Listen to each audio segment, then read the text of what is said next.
if you follow any of my stand-up, you know that I've got a lot of material about my weight problem, but I'm going to have to retire. The weight's coming off.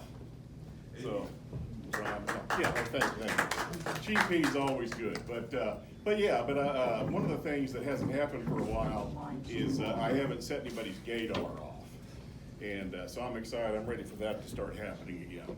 I don't know why anybody would mistake me for gay. It's either because I'm in really good shape and dress really well, or because I like cruising down Riverfront Drive and checking out the twinks in their 10-speeds.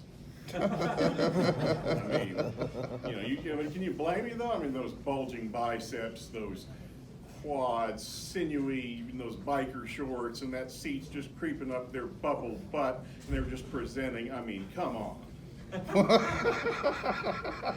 But most people, when they say they're straight, they say it as a defense mechanism because they're struggling to deal with it. Not this guy. I say I kind of wish that I was gay. And I have a couple of reasons for it. Hear me out. For starters, I think about the best hand job I ever had.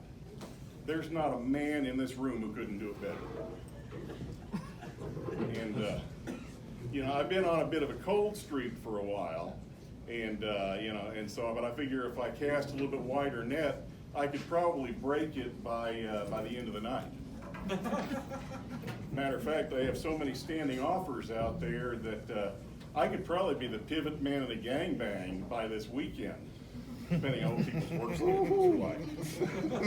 So, but as frustrating as it is dating women, dating men has got to be a lot tougher. I mean, guys are judgmental assholes.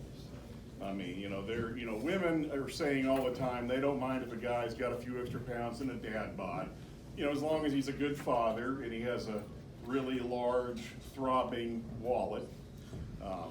He's good.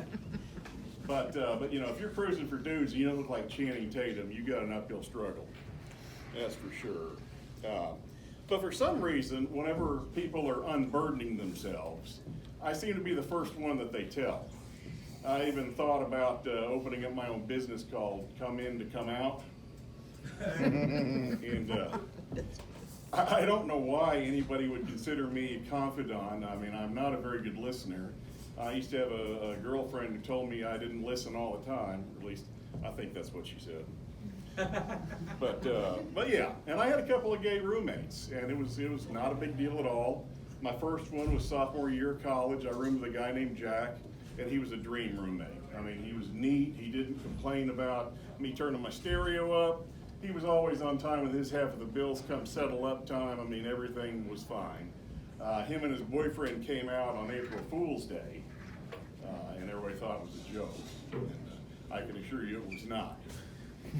And I found out his dirty secret by accident. Because I picked up the phone and hit read dial thinking I was calling my girlfriend down in Arkadelphia. And all of a sudden I hear, bad boys, what you gonna do? What you gonna do when they come for you? Hello, welcome to Man Talk, America's premier gay party line. And so, I heard some of the vilest, most disgusting Sodom and Gomorrah shit that you've ever heard in your life. And I did what any decent, God-fearing man did, and I hung up the phone. 2 hours later. But no, of course I didn't hang up immediately. I mean, how often do you get a chance to listen to a bunch of dudes talking dirt to each other and tugging one out? I mean, I was curious, maybe not in that way, but it was really nothing to write home about. It makes a doorbell sound when you enter the chat room, and after about 5 minutes, I heard the doorbell about 3 or 4 times, a few guys saying hello, and that was it. So there you go. So my experience with gay phone sex was pretty underwhelming.